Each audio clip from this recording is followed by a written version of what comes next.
Shalom, salam jumpa dalam renungan harian kita Selasa 21 Maret 2023. Saudara-saudari yang dicintai Tuhan, perjuangan kita bersama adalah untuk sungguh peduli dengan kehidupan orang-orang di sekitar kita. Kita semua memang akan memikirkan dan memastikan bahwa hidup kita baik-baik saja. Keluarga kita bisa mengalami apa yang sungguh menjadi kebutuhannya. Dan itu adalah pertanggungjawaban kita atas hidup itu. Namun ada panggilan yang sangat mendasar karena kita adalah orang-orang Kristiani yang percaya kepada Kristus. Bahwa hidup yang berbuah, hidup yang bersumber dari rahmat dan kasih Allah harus juga menunjukkan pandangan, perhatian, dan hidup kita itu sendiri kepada orang-orang yang di sekitar kita. Semakin kita sanggup hadir untuk hidup orang lain, maka sebenarnya kita juga sedang mengusahakan kebaikan bagi diri kita atau keluarga kita. Itu adalah sebuah logika yang sangat sederhana. Bagaimana kita saling memenuhi, saling melengkapi karena kebersamaan kita dengan yang lain.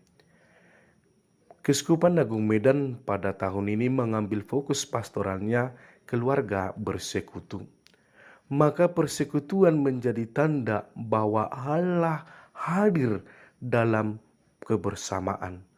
Bahwa Allah hadir peduli dengan kehidupan orang lain atau kehidupan kita bersama. Inilah teladan yang mau kita ambil dan hidupi dalam hidup kita. Mari kita semakin diteguhkan lewat bacaan Injil hari ini. Dalam bacaan Injil hari ini dikisahkan ada seorang sakit yang lamanya sudah 38 tahun.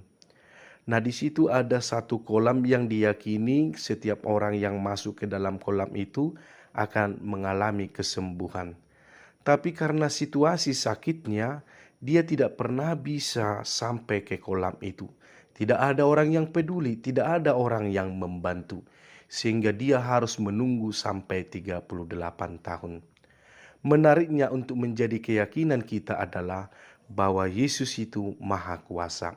Kemahakuasaan yang pertama adalah bahwa dia tahu, dia mengenal bahwa orang sakit itu sudah sangat lama berada di situ. Walaupun dia bukan pada zamannya, tapi Yesus tahu situasi yang dialami. Dan juga dia tahu apa yang menjadi kerinduannya.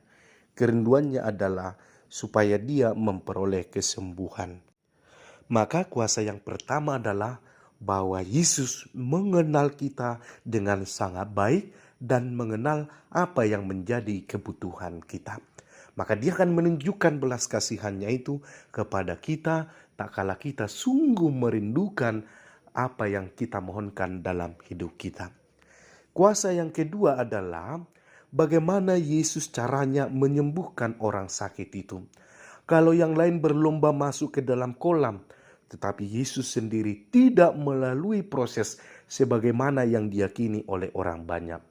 Lewat sabdanya yang maha kuasa dan maha dahsyat, maka orang itu mengalami kesembuhan. Bangkitlah, angkatlah tilanmu dan berjalanlah dan pulanglah. Itu adalah sabda yang penuh daya, penuh kuasa. Karena apa? Karena dengan sabda itu dia mendengarkan dan dia melakukan, maka dia menjadi sembuh. Maknanya bagi kita adalah kita sering mendengarkan sabda Tuhan, tetapi bagaimana itu berdaya guna, bagaimana itu sungguh-sungguh mengubah kita, ini yang perlu kita renungkan saudara-saudariku yang terkasih. Kalau kita sungguh mengimaninya, maka saya pikir harusnya akan semakin banyak berkat yang kita alami. Dalam bacaan pertama hari ini, dari nubuat Yehezkiel, Yehezkiel punya pengalaman rohani. Bagaimana seorang malaikat menerangkan, memperlihatkan kuasa Allah yang menghidupkan. Yakni dia dibawa ke pintu bait suci, dari ambang pintu bait suci keluarlah air, dan air itu mengalir ke segala penjuru. Dan setiap alur air yang dilalui air itu, tanaman tumbuhan yang ada di situ mengalami kehidupan. Bahkan dikatakan buahnya menjadi makanan dan daunnya menjadi obat. Artinya apa? Bahwa hidup yang sudah disentuh, dijamah oleh Tuhan menjadi hidup yang bermakna dan hidup yang berbuah. Hidup di dalam Kristus harusnya juga menjadi hal yang sama, karena seluruh hidup kita telah dikuasai, dirajai oleh kasih Kristus. Maka setiap perkataan, setiap tindakan dan pikiran kita itu akan berbuah bagi orang-orang yang ada di sekitar kita. Saudara-saudari, kita sudah masuk Minggu Prapaskah yang keempat.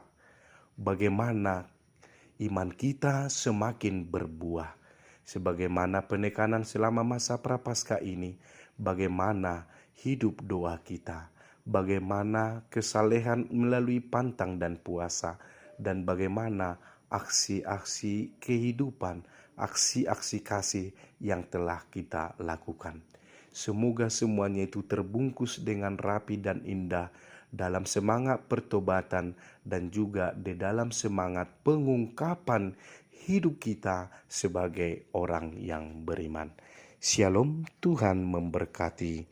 Amin.